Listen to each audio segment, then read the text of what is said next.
kata pun ada pecah kenapa bah bayang. Jadi benar teh udingan-dingan macam ni jika kita berubah kok berat kan. Jadi ikan tiban kemuhana. Ya lah masa ni. Belum tak sejauh laki-laki ni seumur pasti kok berat lebih. Tapi tak berat tak sayang hari itu. Siapa ingat ibu kok dia beradik. Dong hanya pulang dia beradikku.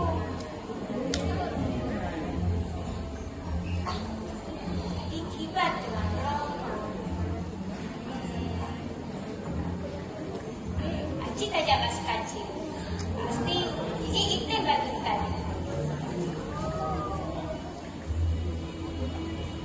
Oh nyok, aci tak jaga sekacil. Anak terakhirnya, si teh kita pulang langsung dijak empat sekacil.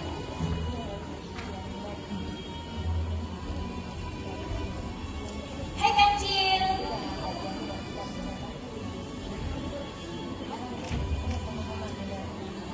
Hai Ben. Ben awak ke kerja dulu. Nah, saya harus membantu.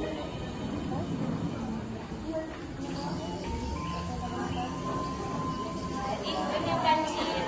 Awak ni tak pandai kerja. Tapi awak lu nak kendara je. Macam dia tengok kau hidup lahir. Sedangkan jika tinggal raya, lo hancur terlalu boleh lahir. Kan, ini terlalu pukul untuk lewati lahir dulu. Dan ada lo nak sejak lahir tu, kan lo tetap hancur ikut sampai. Jadi, menurutlah kibat kecil. Dah nasaran awak lo.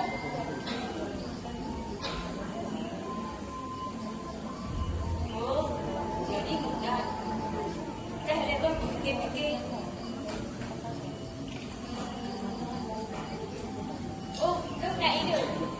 Haji, jika para itik, dia hei yang lain untuk merempak di norak ini.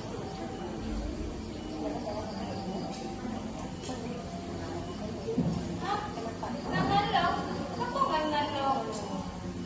Okeylah, Cina akan pijak akan jadi. Dan walaupun dengan kira si itik dan si itik tetap bijak sebab makan itik yang lain dibakar jam berupa orang itu. Dan Hana terima itik dan para itik lain takkan lagi.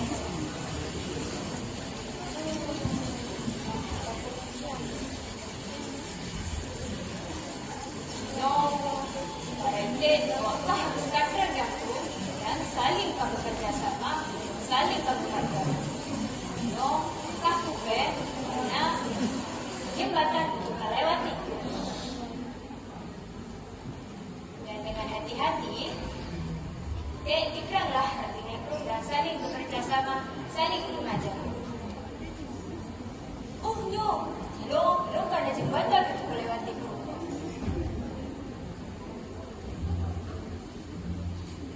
Dan dengan lincah tupai BA arti bajabe dan lipat gojang. Tupai, yang kapal yang berkat ber. Dia kabar awak kasar sambut macam ni.